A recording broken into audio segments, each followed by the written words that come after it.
Bitten, The Secret History of Lyme Disease and Biological Weapons by Kris Newby.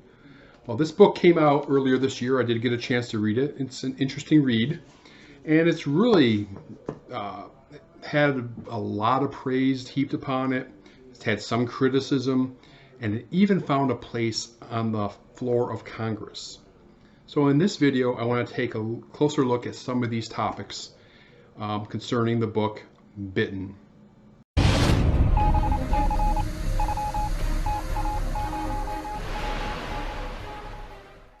Well, back in 2010, I wrote this article on a website that's now defunct. It was called Examiner.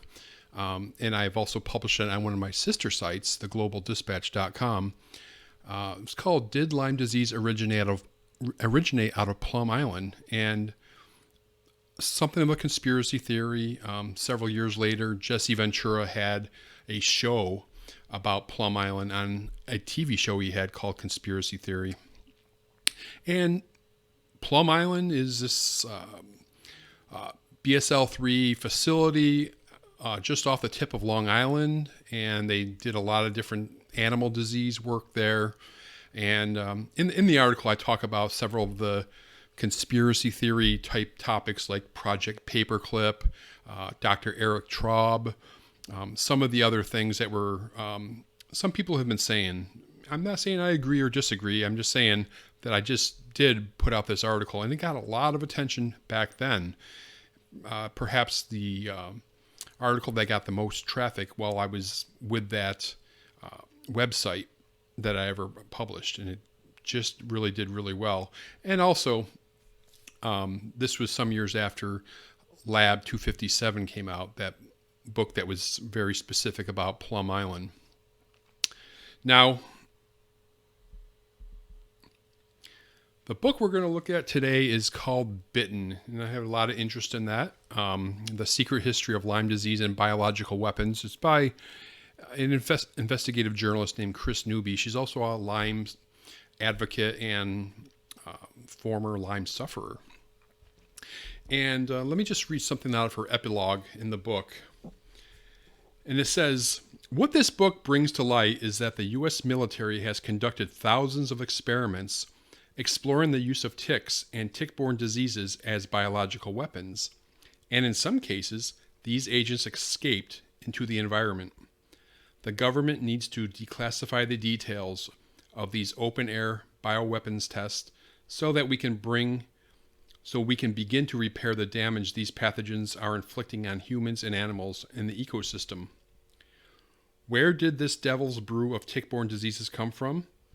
If you believe Willy Bergdorfer, right, he's the guy the discoverer of Borrelia burgdorferi back in the early 80s. If you believe Willy Bergdorfer, and I do, there was a deliberate release or an accident, an experiment with unintended consequences to the environment. Yet, after 5 years of research, I wasn't able to find verifiable documents confirming the Long Island incident. I'm not sure why Willie refused to fully disclose the details before his death. I think he passed away in 2014. But with his passing, the only way to know the truth is for a whistleblower to step forward or for classified reports to be released." Now, actually, in the book Bitten, Miss Newby barely touches on Plum Island at all. She goes over a lot of other government sites and stuff like that. But anyway, this book has gotten a lot of attention, and that's really what I want to talk about, is some of the attention it's gotten. There are some people that have come out and criticized the general thesis of her book. And Miss Newby has also countered to some of these criticisms. So let's take a look. First, one of the people that are most enamored with this book is Representative Chris Smith from New Jersey, and he's well known for being a strong Lyme disease advocate in the Congress. And he says during a debate on the House floor, the most recent book, Bitten, The Secret History of Lyme Disease and Biological Weapons, includes interviews with Dr. Willy Bergdorfer, the researcher who is credited with discovering Lyme disease. The book reveals that Dr. Bergdorfer was a bioweapons specialist.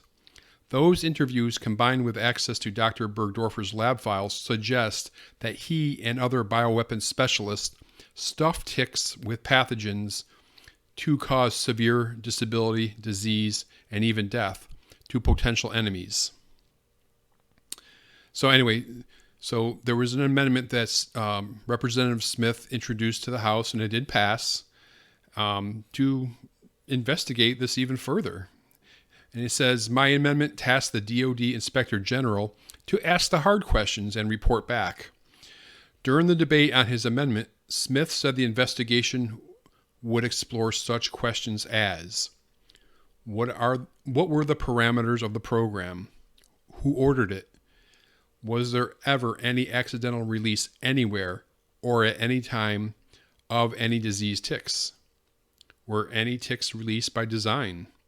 Did the program contribute to the disease burden?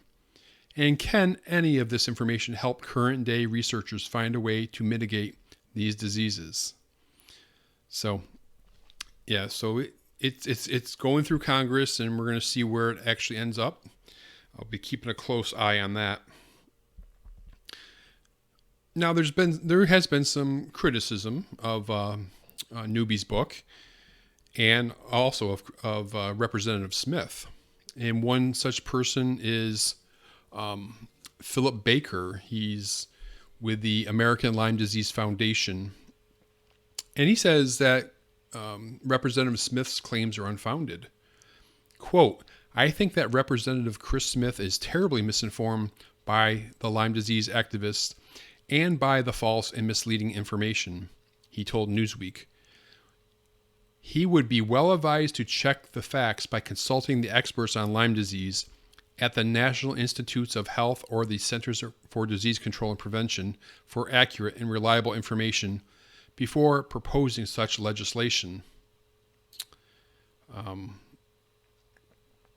then Baker goes on to say, however, because there's lots of claims, right, about the Borrelia burgdorferi escaping from the Plum Island Biological Warfare Facility. Baker says, however, there is ample evidence to indicate that both Xoides ticks and Borrelia burgdorferi were present in the U.S. well before the Plum Island facility was ever established. So, and then he wrote, adding that the center says it has never researched Lyme disease. So, that's one little jab at Representative Smith and this book, Bitten, by Kris Newby. Let's see. And then there's this article in a website called Outside the Lines. And the author of this article says, what is missing from Bitten is an outright admission from Bergdorfer, who was suffering from late-stage Parkinson's when Newby interviewed him. While Newby characterizes Bergdorfer's comments to Gray as a confession, her written account of the video reveals less an admission and more an unclear exchange. He says, quote, question, has Borrelia burgdorferi have the potential for biological warfare? Looking at the data, it already has, close quote. But Bergdorfer never spells out things very clearly or directly to Newby either, nor does she offer irrefutable proof like government documents. While she paves the way perfectly for an explosive revelation, ultimately Bergdorfer only offers vague clues that sent her searching, armed with sometimes far-flung theories. And perhaps the most scathing criticism of Bitten is this article by Sam Telford. He's a professor of infectious disease and global health at Tufts. And this is what he has to say. It's an old conspiracy theory currently enjoying a resurgence with lots of sensational headlines and tweets. Even Congress has ordered that the Pentagon must reveal whether it weaponized ticks. And it's not true. Ticks can indeed carry infectious agents that could be used as biological weapons. Military research has long focused on ticks. Sites around Long Island Sound, near the military's Plum Island Research Lab, were some of the first places where the American Lyme disease epidemic was identified. But there was no release of Lyme disease agent or any other onto American soil, accidental or otherwise, by the military. He says, I started out working on Lyme disease in 1985. As part of my doctoral thesis, I investigated whether museum specimens of ticks and mice contained evidence of infection with the bacterial agent of Lyme disease prior to the first known American human cases in the mid-1970s. Working with microbiologist David Persing, we found that the ticks from the South Fork of Long Island collected in 1945 were infected. Subsequent studies found that mice from Cape Cod collected in 1896 were also infected. So decades before Lyme was identified, and before military scientists have already altered or weaponized it, or could have altered or weaponized it, the bacterium that causes it was living in the wild. That alone is proof that the conspiracy theory is wrong. But there are plenty of other lines of evidence that show why Lyme disease did not require the human hand changing something Mother Nature had nurtured. And he goes on to say that Lyme is an unlikely bioweapon, basically because how it's going to affect, for example, opposition soldiers. Lyme disease will make people sick, but it's not going to have that acute, debilitating, devastating type of disease that other biological weapons would do. Okay, but let's pretend the military started working immediately on the newly found agent of Lyme disease in 1981. That's long before Fort Terry on Plum Island was repurposed in 1954 by the U.S. Department of Agriculture to study exotic animal diseases. It's also after President Richard Nixon outlawed biowarfare research in 1969. If the bacteria was manipulated, it had to have been done after 1981, so the conspiracy theory's timeline just doesn't work. And the real nail in the coffin for the idea that Lyme disease in the U.S. was somehow accidentally released from military bioweapons research is to be found in the fact that the first American case of Lyme disease turns out to have been from Old Lyme, Connecticut in the early 1970s. In 1969, a physician identified a case in Spooner, Wisconsin, in a patient who had never traveled out of the area, and Lyme disease was found in infecting people in 1978 in Northern California. How could an accidental release take place over 3 distant locations? It couldn't. So that was probably the sharpest criticism by anybody against Newby's book. Now, Newby did respond to Dr. Telford in a letter that was posted on LymeDisease.org. And she states, first, I heartily agree that the Lyme bacterium, Borrelia burgdorferi, would be an unlikely weapon. This organism reproduces very slowly, and it can't be mass-produced in large volumes like others.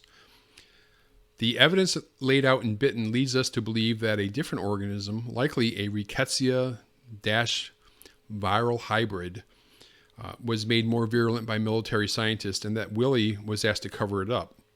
As with this article, the Lyme bacterium, first described in a journal in 1982, appears to be a convenient misdirection to what the military doesn't want us to see. I strongly disagree with your statement that the most important characteristics of a biowarfare agent is its ability to quickly disable target soldiers. In 1953, the U.S. Biological Weapons Program started weaponizing fleas, ticks, and mosquitoes by infecting them with either lethal or slow-acting incapacitating microbes, depending on the military objective. And then she goes, you go on to say the Burgdorfer alluded to biowarfare or biodefense programs in interviews toward the end of his life, should not be construed as an admission of participation in top secret work. Then she writes, okay, but Bitten but read Bitten to evaluate the strength of the evidence. I filmed Bergdorfer detailing these bug bomb programs, and it was no prank. He had also made these claims to others over the years. After my interview, I verified his claims with recently released documents, including a 1962 memorandum to the NIH director that says that Dr. Bergdorfer was engaged for 3 years on classified projects with the Army, from which findings could not be published because of their impact on national defense. So, what do you think? What do you think? Was the U.S. government involved in a bioweapons program with Borrelia burgdorferi, or the agent of Lyme disease? Was it purposely released, accidentally released? Do you agree with Dr. Telford? Do you agree with Miss Newby? I'd love to hear more about it. Let me know. Leave me a comment below. Tell me what you think. I did try to go to the source. I did contact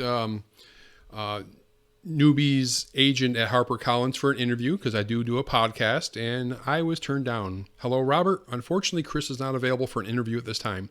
Thank you for your interest. So, I gave it a shot.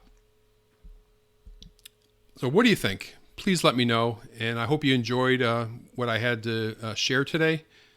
And read the book.